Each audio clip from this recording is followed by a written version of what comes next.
My favorite superhero is Iron Man because I have a career thanks to Iron Man. Iron Man was great because it's also the rare exception where it's not a coming-of-age story of a young man, but a redemption story of somebody who's lived a full life and made mistakes, and he finds his new identity and his calling as an adult.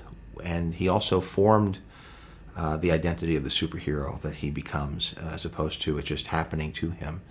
So I found it compelling as a storyteller, and of course I have an affection just from living in that world for 4 or 5 years now. I've spoken to Robert about Iron Man 3, and I know Shane Black, who's the director. And Shane is somebody who's been in Robert's life for a long time, and I've met him through Robert over the years, and he was, I remember we would go to his house and talk to him about certain script issues on the first Iron Man film.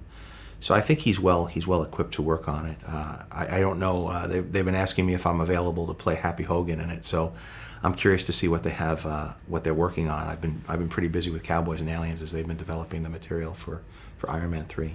I'm executive producer of the Avengers, and but it's Joss Whedon is the director. And the nice thing about working for Marvel is that they really give the directors a lot of latitude to bring their own style and signature to the piece.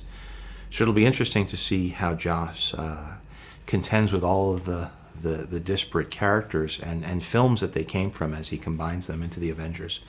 I think it's very ambitious, and I'm looking forward to seeing how he solves all of the intrinsic challenges that are involved with that particular film. His knowledge of comic books is very deep.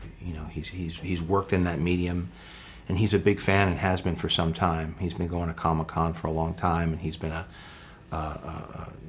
he's been part of that world. He's also really good with ensemble, and I like his tone of comedy. There's a lot of exposition that's been established in the other films, and he's going to have to not only corral all the characters and find how they interact in the most interesting way, and hopefully bring his sense of humor to it as well, but also help keep the storylines alive that continue from before the film starts and after it finishes.